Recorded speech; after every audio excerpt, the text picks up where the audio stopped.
बच्चों को इस कथा सुना रहे थे। तो सुखदेव जी महाराज ने बोला भाई राजन, आपको भाई आपका क्या मतलब? बोला भगवान कृष्ण से आपके पिता महादि का तो संबंध था, लेकिन आपका तो कोई संबंध नहीं है। लेकिन बोला तब सुखदेव जी महाराज ने कहा कि सर्वो सदा चोत्र मनोभिरामा, ये बोला जो श्री कृष्ण कथा क्या है? सर्वोसरी है। भवन सागर से पार करने के लिए एक औषधि रूप में ये भगवान कृष्ण की कथा है, इसलिए मैं इसको सुनना चाहता हूँ। और महाराज बोला पिता महा में समरे मरण जया, कि बोला मेरे पिता महा आदि जो कौरवों की इतनी बड़ी सेना को पार करने में बोला तो समर्थ नहीं थे, बड़े बड़े योद्धा थे, भीष्म पितामह, धृतराष्ट्र हैं, द्रोणाचार्य, कर्ण, अनेकानेक बोला वीर योद्धा थे। उन योद्धाओं को बोला पार करने में हमारी सेना जो मेरे पिता महादि लोग थे वो सक्षम नहीं थे। लेकिन उन्होंने बोला दुरत्यम कौरव सैन्य सागरम, कि उस सैन्य सागर को भी बोला उन्होंने क्षण भर में पार कर दिया उस परमात्मा की कृपा से। तो मैं ऐसे बोला उस परमात्मा की कथा को सुनना चाहता हूँ। बोला तो बोला द्रोणस्तु में, आप कहते हैं बोला मेरा क्या संबंध है? तो बोला जब द्रोणाचार्य के पुत्र अश्वत्थामा ने बोला मेरी माता के गर्भ में, बोला उत्तरा के गर्भ में बोला जब ब्रह्मास्त्र चला दिया था, तो बोला मेरी रक्षा उस परमात्मा ने तो करी। और एक गर्भ में रहने के कारण बोला गर्भ में आकर के उन्होंने मेरी रक्षा की, तो एक गर्भ में रहने के कारण बोला सहोदर भ्राता जो हो गए, इसलिए तो मेरा बोला उनसे बहुत गहरा संबंध है। इसलिए मेरे को आप बोला भगवान कृष्ण की कथा सुनाइए। और मेरी भूख प्यास की बोला आप चिंता मत करिए, क्योंकि भूख प्यास के कारण ही तो बोला आज मैं आपके सामने बैठा हूँ। एक दिन में बोला भूख प्यास नहीं सह पाया और आज मेरे को बोला ये दिन देखना पड़ रहा है कि मैं यहाँ बैठा पड़ा हूँ। इसलिए बोला आप मेरे भूख प्यास की कोई चिंता नहीं करिए। मैं आपके मुख से बोला भगवान कृष्ण की कथाओं का रसपान करना चाहता हूँ। तब सुखदेव जी महाराज ने कहा, सुखदेव जी महाराज ने परीक्षित को कहा कि राजन आपका प्रश्न बोला बहुत उत्तम है। एक तो बोला वक्ता श्रोता, वक्ता रक्षकम श्रोता, पर एक तो वक्ता तो बोला शुद्ध होता ही होता है हमें, उसके बाद बोला श्रोता भी शुद्ध होता है।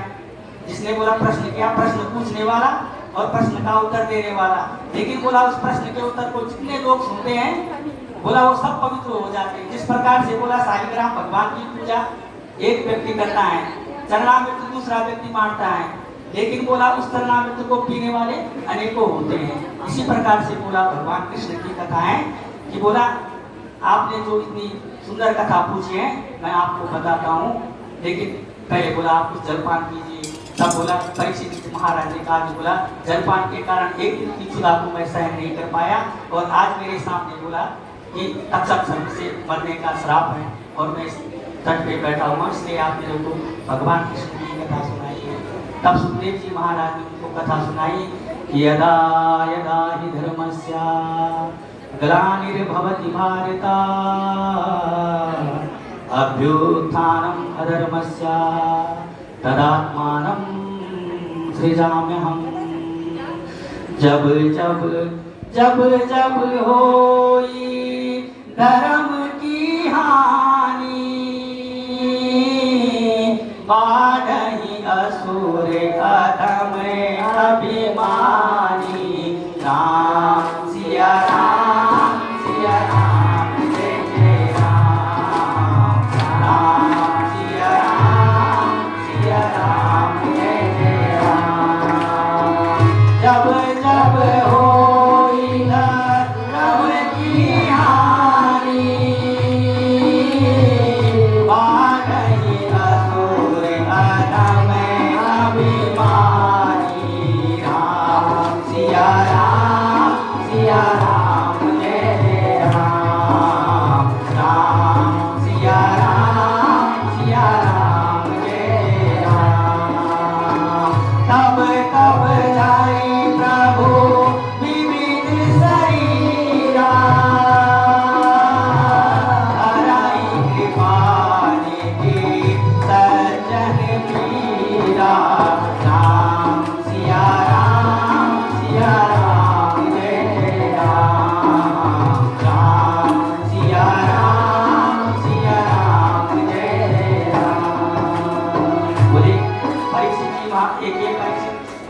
सुनो, जब जब बोला इस धर्म पर अत्याचार बढ़ जाता है, कंस जैसे दुराचारी पापात्मा इस धरती पर जन्म लेते हैं, तब तब बोला भगवान अवतार लेते हैं।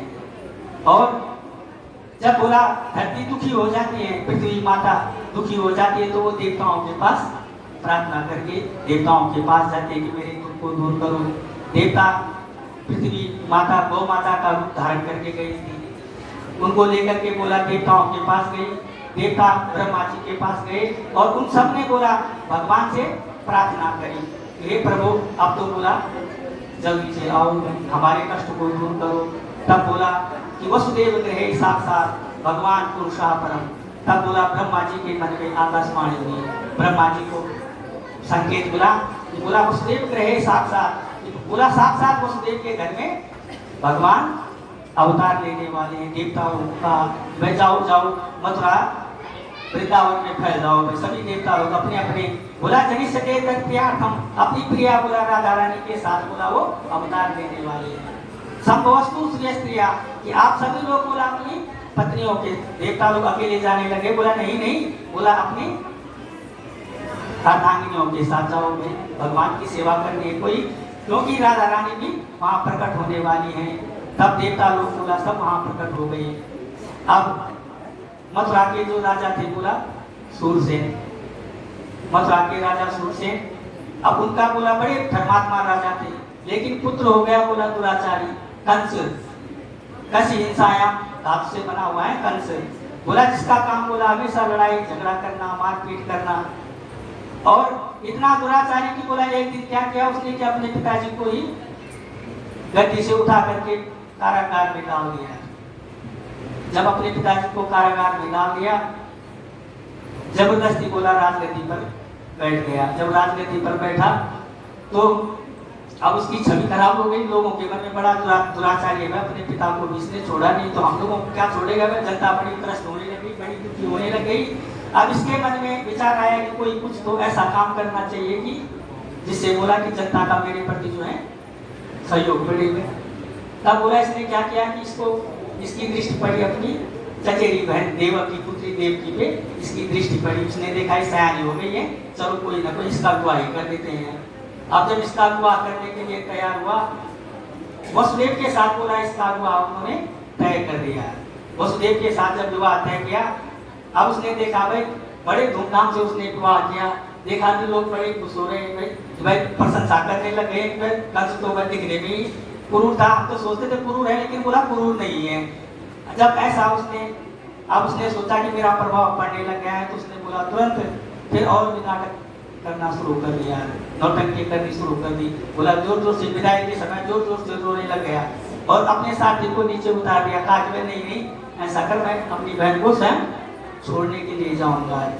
जब इस प्रकार से वो करने लग गया, अब देवता लोग परेशान, देवताओं ने कहा भाई अगर ऐसा होगा तो भाई भगवान कृष्ण अगर जन्म अवतार लेंगे तो बोला इसको मारेंगे नहीं है, क्योंकि देवकी के प्रति इसके मन में प्रेम जागृत हो जाएगा कि और अपने भाई को मामा बोला ममत्व के कारण बोला मामा में बोला माँ शब्द में तो बोला एक ही माँ है, इतना ममत्व होता है, फिर भी लेकिन बोला कंस मामा में माँ 2 बार माँ है, और उस ममत्व को बोला भगवान ने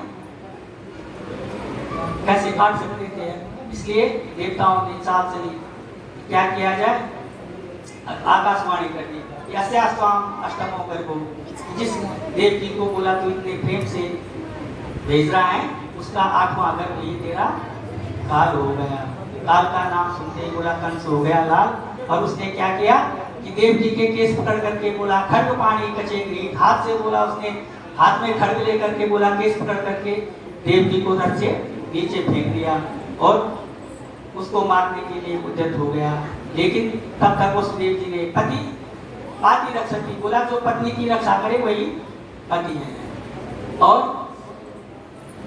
वसुदेव जी ने बोला बहुत प्रकार से समझाया, उसे समझाया बुझाया कि भाई कि